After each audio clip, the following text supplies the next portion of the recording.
Okay, let me just if you can give me permission to share screen, Al, that'll be great. And I'll just okay.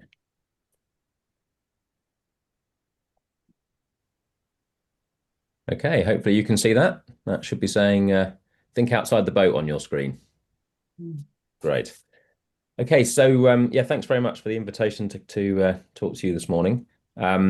So I'm going to be talking, as you can see, on this idea of thinking outside the boat. It's a play on thinking outside the box, and it'll become clear why that's why I'm making that connection as we go through this. Um, so if I just get my cursor onto the right screen, hopefully that will start to move. Okay. Just a little bit about me in terms of my business background. I'm based in the New Forest, just on the edge of Southampton. I live in Lymington, but my company is based just outside Southampton in a place called Totton, locally known as Rotten Totton. In that it's not it's a nowhere place, and we've always quite liked the fact that we are a sort of reasonably well respected national architecture practice that everyone expects to be in London, but we're based in Rotten Totton. I like that. And it's sort of people kind of literally have had one article someone wrote in a magazine of what was called the man from Totton that's rotten. And they wrote this brilliant sort of poem. The man from Totton that's rotten has managed to win some, and it was a joke about winning the Eternal Wall competition, but it was a sort of how on earth has someone from Totton managed to win this national competition? And I like that because I think someone once said, "What good comes from Nazareth?" You know, how can anyone of any significance come from a backwater? Yeah, so Snug Architects comes from a backwater, but has managed to be privileged to do some really interesting things over the years. And I set that up in 2003, and there's now sort of consistently there's sort of 15 to 18 of us, up and down a bit over the years. Um, and it's been a real privilege to run an architecture practice. So, if you like, my entry into business is through my professional background, and I often feel that as a professional in the kind of sort of consultancy sort of services sector, I sometimes don't feel like I'm quite a proper business person. I sort of feel like you have to make widgets and and sort of mass produce stuff that you sell all over the world, etc., to be a proper businessman. But nonetheless, even in something that's as sort of well set out, if you like, as running an architecture practice supported by the Royal Institute of British Architects, etc., we still, I think, experience many of the ups and downs and challenges and joys and privileges of being in business. Um, but it's the only business I've ever worked in, and so a lot of my experiences are rooted in that context. Um, and then the reason I'm sort of doing this talk, I think, is primarily because of my passion for doing business as ministry. And I'll tell you a little bit about that. Some of you will have heard a bit about that in the past. But basically, I set up an organization called BizMin in 2017, and that was all about trying to encourage people to do business as ministry. And our kind of slogan was to call and equip a generation of Christian entrepreneurs to do business as ministry. And I had the opportunity to sort of do that in various parts of the world, and continue to have the opportunities to do that. I'm actually off to America in a few weeks' time. Um, but it's been an interesting journey. It's still a real joy to do it, and I love doing it. But it's really hard to do several things at the same time, and one gets spread too thin. Very hard to build momentum. And I think one of the things we've learned over the years is the fruit grows where you focus and where you can put your time and energy. And I think it's a real tension for a lot of us in business. You know, how do we how do we apply ourselves? How do we discern where to apply ourselves, and to make sure that the ventures we're committed to are getting our focus. Yeah, I'm a family man as well, and got four kids, and so these are the real nitty gritty challenges, aren't they, for all of us behind the scenes? How to sort of balance the different uses of our time. BizMin launched in 2017, initially with something called Project 500, which was trying to find 500 Christian entrepreneurs around the world. And one of the things that was really encouraging right at the very beginning was this launched, nothing happened, and really nothing happened at all. There was no significant take up. But well, 9 months later, I felt God saying to me to put my money where my mouth was, and I sort of started a small AdWords campaign and put a few pound a day into that. And within 1 month, we'd seen our analytics, the sort of world go green, if you like. It was incredible to see how a focused campaign could identify Christian entrepreneurs all over the world.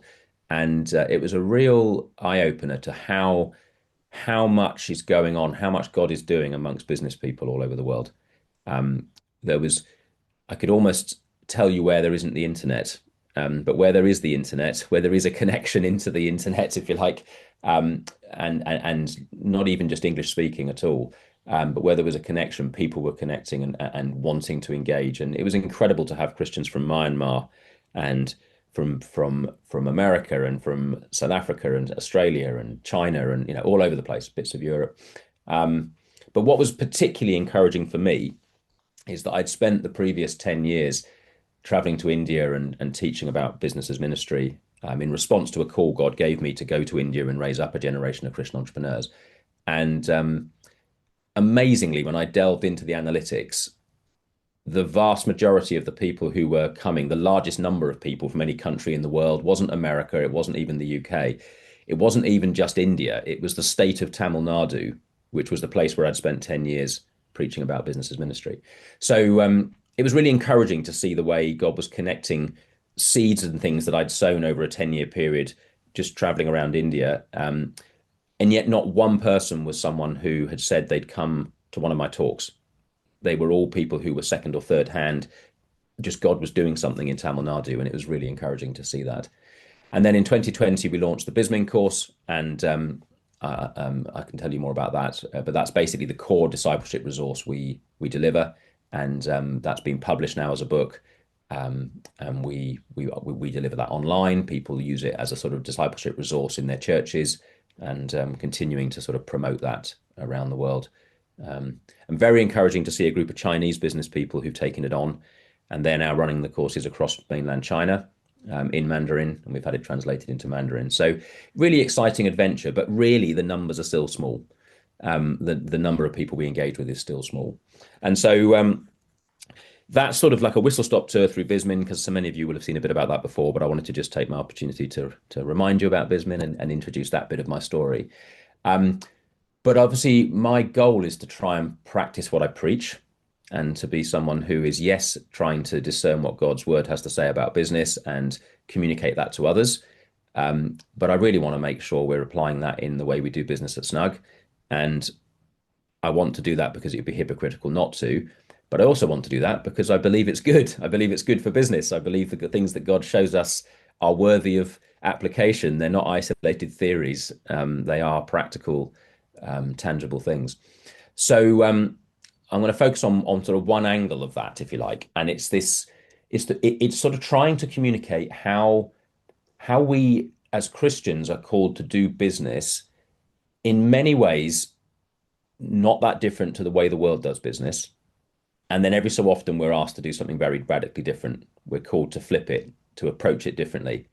There surely is something distinctive about the way the Christian does business, and it's surely different to the way the world does business.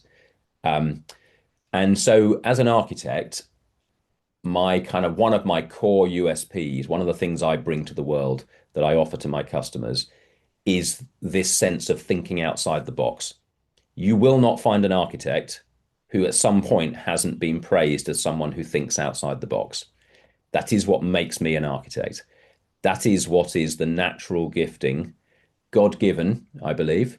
And I can testify to when God gifted me as an architect, filled me with the Holy Spirit for designing. I remember the day and exactly the context, but there were still plenty of my colleagues, and there are still plenty of my colleagues who are as good or better designers than me. This is not a uniquely Christian gifting. This is a gifting that God has given to all, to people everywhere. And the Bible talks about, him pouring out his blessings on everybody. It's a sign in a way that he is. So as an architect, my job is to think outside the box and to be creative with the problems that I'm given and to solve those problems in a creative way. And at one level, it is a gift from God, and I just need to apply it in and through my business. And so, we're gonna think about that, and then look at what might be transformed when God gets involved, and what might differentiate the Christian thinking outside the box and what transforms it ultimately into thinking outside the boat. And that's why I'm going to make that connection. So you may well have come across this one, but can you draw four lines that go through all the dots? And obviously, it'd be really easy if I'd said draw three lines. You could just draw a straight line in any of the directions. It'd be really easy if I'd said, draw five lines, etc. But drawing four lines, it's actually not straightforward to try and go through all the dots. So one of the ways, and there are probably different ways of doing these things, but the key thing is it pays if the lines go outside the box. It pays to think. You don't have to keep the lines in the geometry of the box. You can take the lines outside the geometry of the box, and that's the kind of little puzzle that you'll find in the paper, or you'll find kids will get you to do when they come home from school, having discovered someone's put them to the test on the four lines through all the dots question. And in a way, that is a lot of what this concept is about. For us as architects, we're trying to think of how to solve problems in a way that others perhaps wouldn't think, a fresh perspective, a new way of considering the problem, coloring outside the lines, thinking outside the red lines is the phrase we normally use, because we try to design buildings without just thinking about the site, but thinking beyond the site, for example, and the context. And it's what a lot of business people do. So it's also a way of a lot of business people think. The reason they have an entrepreneurial solution is because they are not following the normal pattern. They've found a new way of trying to deliver a service, a new way of trying to create something, design something, make a product. And therefore, there is this natural ability that God has given many people to be different, to think from a different perspective. And our Christian faith is a powerful opportunity to add a very significant layer that takes us outside of the box, if you like. There are lots of good things in business done by lots of people who are not Christians. I often joke that we are not trying to be gooder than our competitors. We're not trying to run a good business. We're trying to run a God business. We're trying to be more godly, not gooder. And that kind of challenge of, well, how does a Christian do that, is at the heart of what we're trying to think about all the time.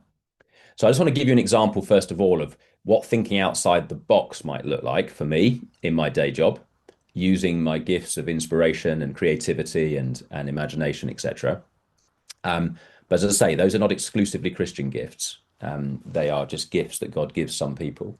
And this was a project called Milford-on-Sea Beach Huts. These beach huts were destroyed in the 2014 Valentine's Day storm. And it's hard to imagine, but when there is a storm here, the water is halfway up the doors of the beach huts. So they got destroyed. And with climate change, that's getting worse and worse. And the council, in their wisdom, and this is often the wisdom of councils who do not always think outside the box, they decided that the right thing to do was to put the beach huts back exactly where they'd just been destroyed.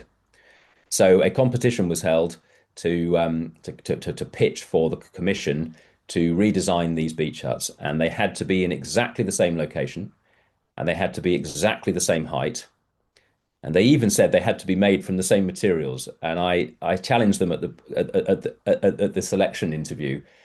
I don't think you've got a very good idea there. I think you've completely misunderstood the situation. Climate change is going to make this a lot worse. If you put them back exactly as they are now, you will just find in 10 years' time they're gone again.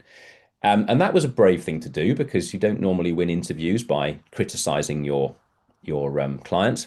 But we say it as it is, and we believe you should speak truth.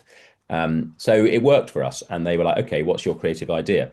And our creative response was to think outside the box on this one.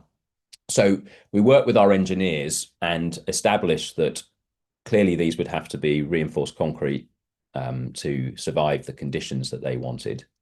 And because they were going to be so indestructible and so robust, we knew that we could put a public promenade on the roof without adding any additional cost to the structure. So we were able to convince the council that we should actually put a promenade on the roof so that the beach huts didn't block the view of the sea, because the current situation was that all of the view of the sea for the public was blocked by the beach huts along the entire waterfront. Meanwhile, the beach hut owners had this lovely private view of the sea. And we didn't feel that was particularly democratic or particularly publicly minded. So we managed to convince the 119 beach hut owners that we should put the public on the roof of their beach huts. Um, and then we introduced, the colourful doors and the graphic concrete on the face of the concrete and all sorts of other things like that. But the really key breakthrough was that this then became the sea wall. So what we said to the council is, look, why don't we just make this the sea wall and permanently defend the coastline? And so we were able to create the first of its kind in the world, which is an inhabited sea defence. So effectively, it's what started off as replacement beach huts became a project that was a major piece of sea defence, saving the council a fortune in actual sea defences. And we also created a new public realm, new public promenade, and a whole lot of other things as well at the same time, disabled access and other bits and pieces. And so the consequence was we'd taken a brief that was a description of the past of the status quo and had thought outside the box on a number of areas. And the end result was something that could achieve so much more than the sum of its parts. And went on to win lots of awards, lots of international awards, and gave Snug lots of opportunities to tell stories and to go and do talks and have a witness in our industry. There is an actual photograph. This is not the 1 in 200-year storm event. This is just one of 5 storms in the following winter. So the beach huts have been put through their paces on a regular basis. It is quite crazy, really, that one was asked to put beach huts even vaguely in that location. Okay, so as a business, if you like, as an architectural business or any kind of business, you are often striving to think outside the box. That's the kind of mantra that often leads to success in business. And as I said before, at BizMin, we're trying to work out, well, how do we do something slightly different? How do we think outside the boat? There was nothing particularly dramatically Christian about that Milford-on-Sea beach hut scheme. Any good architect, creative architect, would have come up with something creative, possibly the same solution as we came up with. So what might be some of the kind of examples where in business I would say we've actually gone a step further and had to think outside the boat? Well, you know what I'm referring to when I use that phrase, think outside the boat. I'm referring to this passage where Jesus walks on the water and Peter briefly walks on the water as well. And I think sometimes my aspiration is to walk on the water like Jesus. I actually think we all need to be a little bit more realistic. My aspiration is to briefly walk on the water like Peter.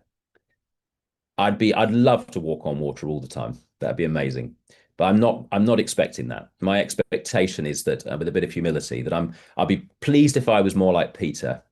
That would be a great step in the right direction. So if I can testify to even a handful of times that I've walked on the water, I think we're doing good. I think we are following God's ways. We're trusting him and we're stepping out and we're doing something worthy of witness, worthy of talking about, worthy of a good story, a good yarn, a good testimony that gives glory to God.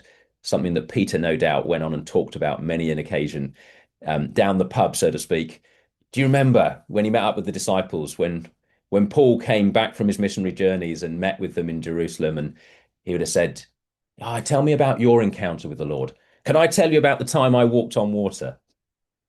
So what I want to do is tell you about the times we walked on water, because that's what we get excited about. We love it when we can testify to something God's done. And if you know the story, and I'm sure you know the story well, but if I can just refresh your memory of the story, Jesus is gone first. Jesus goes out to them. Jesus is already out walking on the water. And we have to remember, he's already gone ahead of us.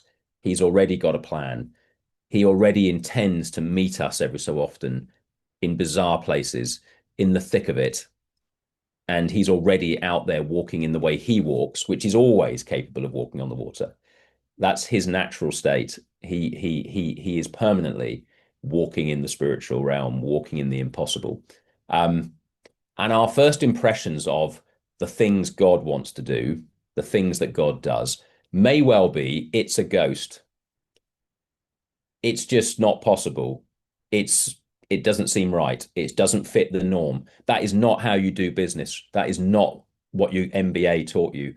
That is not common sense. It's not common sense for people to be walking on the water.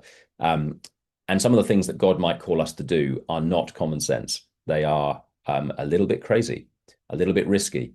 So he says, take courage. You need courage to walk on the water and to walk as Jesus does. It is I, don't be afraid.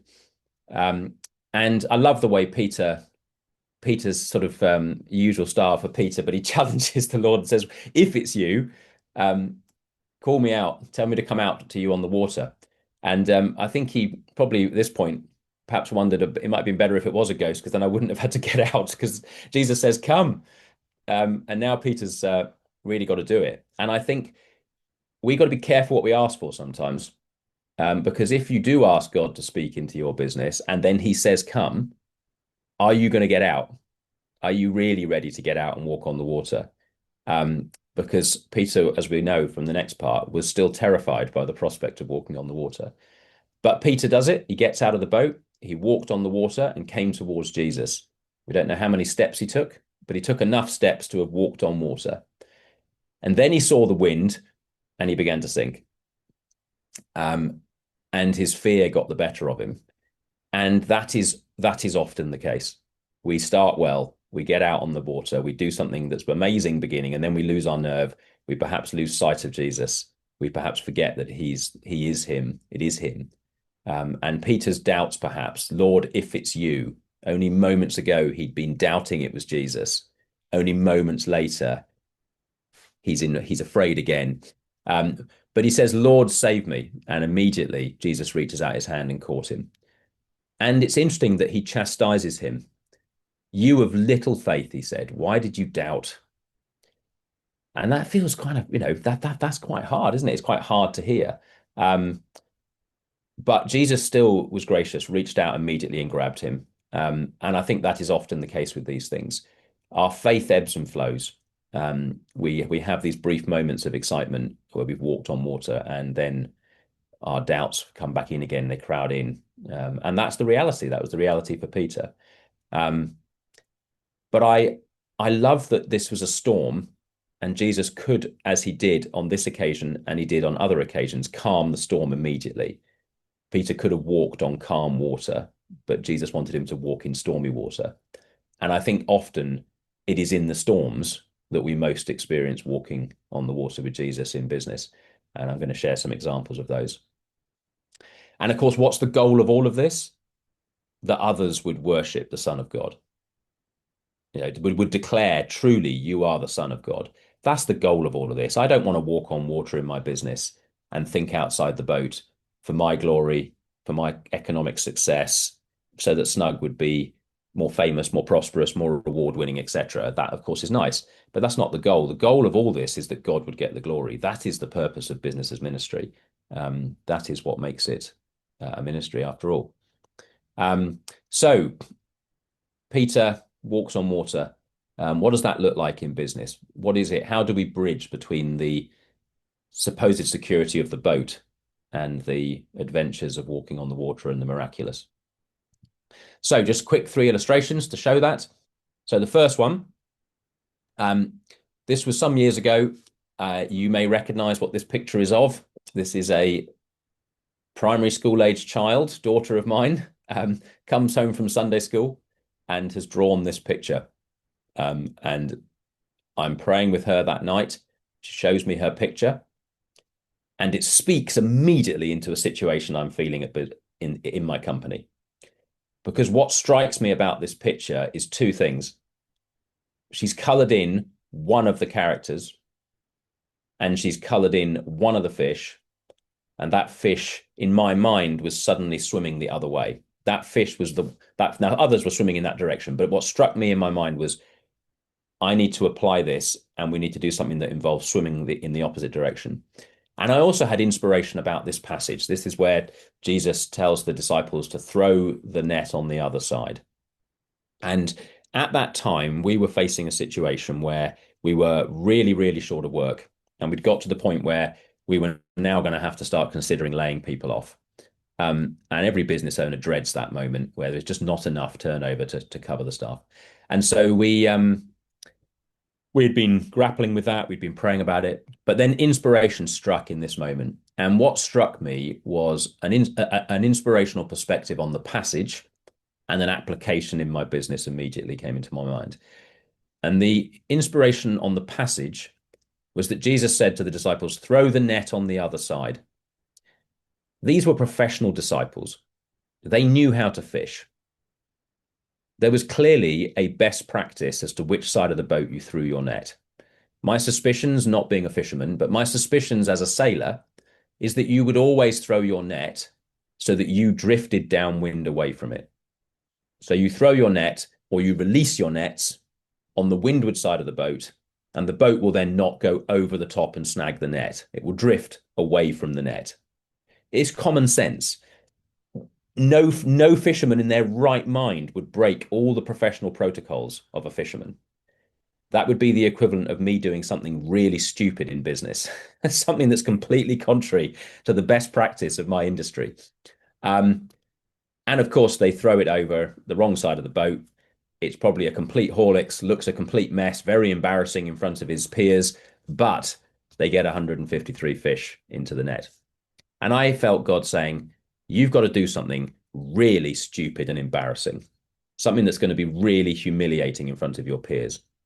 And the inspiration that struck me was I needed to ring all of my competitors that very day and ask if they would second or take any of my staff, basically telling all of my competitors that we were in trouble and that we were running out of money, and effectively needed to try and desperately find somewhere a home for our staff. And what was amazing is my competitors were incredibly gracious about it, thought it was a really interesting idea. Several times subsequently, competitors have come to me and asked for the return favor. It's changed the dynamic in relationships between us and our competitors in the region, from one of competition to one of collaboration. And immediately I rang them, we won a load of work. So what I had to do was look like a fool. I had to embarrass myself. I had to humiliate myself, humble myself, if you like, is the better word, in front of my peers. And immediately the work came. And I was like, wow, isn't that interesting? That's God's way. That is outside the boat thinking. It is not the normal way of behaving. And it would be possibly a very foolish thing to do in normal circumstances. I don't recommend it as a piece of universal wisdom, but it was really important to be trusting God, and when inspiration struck, to know I have heard him say come, I've heard him say do, go and do it. It's outside the boat thinking. Another example, you might expect me to share an example or two from Eternal Wall of Answered Prayer. For those of you who don't know, this is what will be the largest Christian landmark in the UK, or monument in the UK, arguably the largest Christian monument in the world. It's going to be built in the Midlands, just near Birmingham. And it is the Eternal Wall of Answered Prayer. So it is a national landmark representing 1 million answered prayers, Christian, very explicitly Christian project. It's prayers to Jesus and testimonies. And effectively, it's a huge national archive of testimony. It's been an exciting adventure over the last 10 years. And we have now signed contracts with the main contractor. And we are moving towards fabrication and manufacture, ready to open in 2028. So that's the current plan. And it's been an amazing adventure. It's huge. If you dropped it into Trafalgar Square, it would touch Nelson's hat at the high point and touch the edges of the square. So it is massive and monumental. And it is it'll be a very powerful place for people to come and connect with the sort of scale of God's blessing. It's amazing to think of 1 million. It's hard to imagine what 1 million looks like, but it has 1 million bricks on the surface, each representing one answered prayer or one story of answered prayer. So there's just another image from the other side. It's very exciting structurally, as you can imagine. It's been fun working with structural engineers to make this thing stand up. And part of the inspiration that struck when I had the inspiration to design it was also the structural solution. And I think it's quite interesting that it is exactly the way it's being built, which is interesting. And at the beginning, the biggest naysayers on social media were that will never be able to stand up. That's impossible to stand up. It's structurally impossible. So I'm pleased to say that it's not structurally impossible. It's still complicated, but it's not structurally impossible. So just one little anecdote from the design story on Eternal Wall. Um, we had It's a very complicated structure to draw, and my team had never done anything that involved curves at all. Most buildings are square and boxy and linear, and that's how CAD systems typically used to work. And drawing it was a real challenge. And one of my colleagues was really grappling with this thing, and it was stressing him out, and the deadlines were approaching. And we'd had a bit of a sort of ding dong at the end of the day at work, and we were both stressed and under pressure.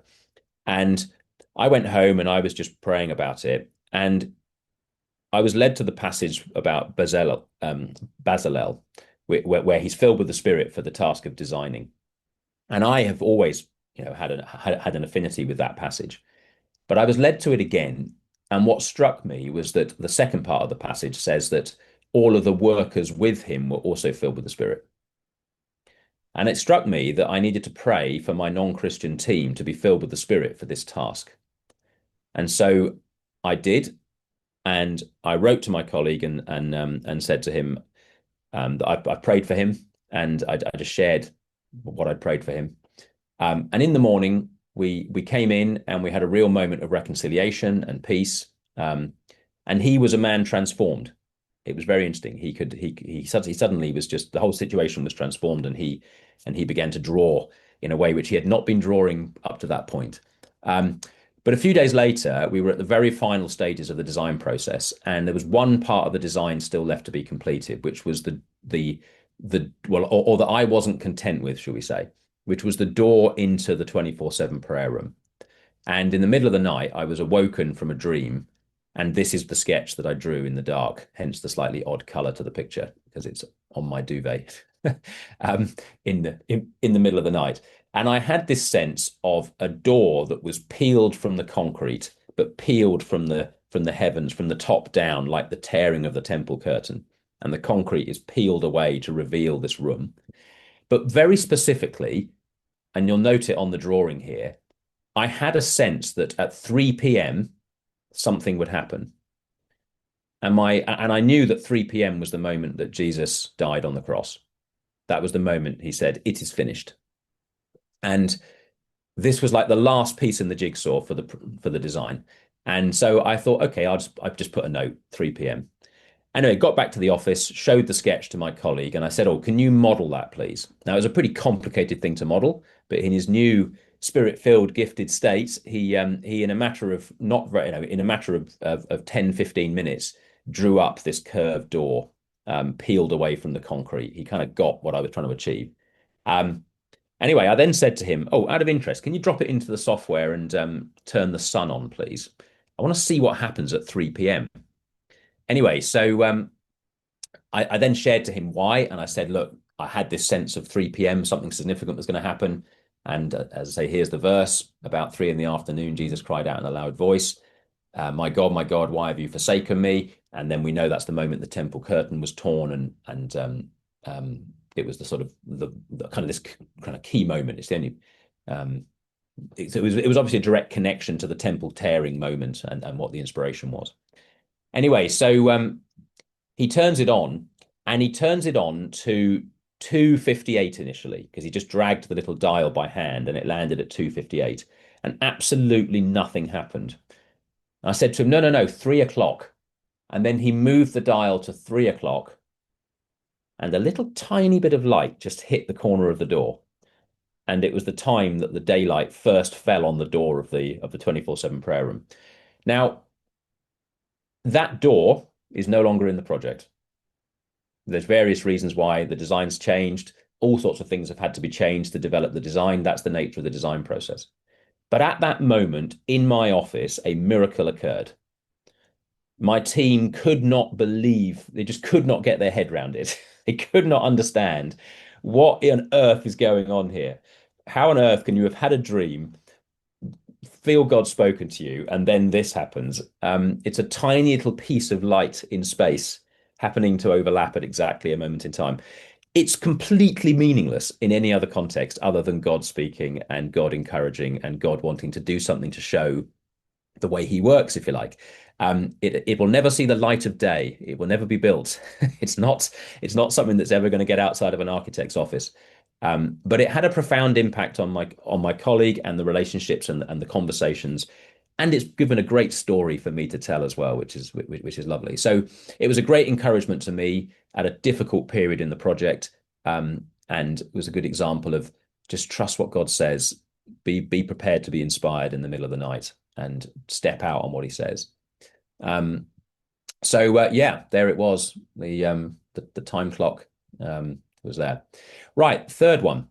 This one, in some ways, might be more controversial. So this is April 2020, and if anyone remembers April 2020, that was when COVID began to really take hold, and we had to all close our companies, and it was before we had the furlough scheme, so it was a period of extreme anxiety for business owners.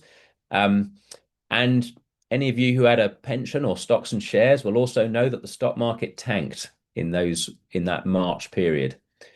Anyway, I went home and prayed, and was praying about, like, Lord, what do we do? How are we going to survive this crisis? What's the right response? And I felt God saying to me, we should invest all the money in the business that was in our savings account into the stock market. And more importantly, I felt God say to me, and every penny of your losses will be repaid. I was like, right, okay, that's bold. That's bold. So I went back to my other directors and I said, look, guys, this is what I feel God said. And they were like, okay. And I gave some logic to it as well. I mean, I had some logic by the morning. I felt God saying, look, it's not a stupid thing to do. You are one business and you can spread your risks across 20 to 30 businesses. That reduces your risk exposure. So it's a rational thing to do. Okay. So I could convince my rational colleagues, and I also could convince my Christian colleagues this was a good thing to do. So we did it, and I'll be transparent with you, we put £120,000 in the stock market that day. And a number of things happened. The first one was very, very, very quick. Not immediate. I had to have at least a week of feeling the weight of the decision we'd taken. But amazingly, the following week, a bad debt from 3 years previous for £120,000 exactly was repaid. So this investment in the stock market cost us precisely nothing. As in it, there was no risk involved. It was £120,000 we'd already written off in our accounts. So that was amazing because it meant now I could just sort of rest easy. Well, sort of, because of course I could have just had the 120,000, but nonetheless, we knew what we needed to do, and we needed to trust God. And what was really interesting was our end of year was end of November. So on the last day of November, we had been on a bit of an adventure, a quick up, relatively steady up in the following months, all very encouraging, followed by a very steady and very stressful down, and then a little rapid rise, just in time for the 30th of November. And on the 30th of November, I rang up the stockbroker and said, oh, out of interest, where are we up to? What have we got? And Snug Architects had lost £47,000, and the stock market investment had made £47,200, £47,200, almost exactly the same number. And so we sold £47,200 worth of the shares and brought the business back to break even. The much, much harder bit was what to do next. And we made the decision on the purely rational basis that it's better to have money spread across various risks. So we left the money in the market, and that has led to a 5-year journey and adventure on how to hold money lightly. And on the darkest day of Snug Architects, which was the day when my former business partner decided to go and set up in competition with us, it was at minus 20,000. So it had gone from 47,000 up to minus 20,000 down. And it was a really, really good test of whether it's money that controls me, and whether I can hold it lightly, and whether I can trust God in the good times and the bad times. And yeah, it was a really interesting moment to sort of look back and see that the absolute lowest point was the day when he left. It was like a kind of real kick in the teeth on every front. Um, but it was we held our nerve and we continued to hold our nerve.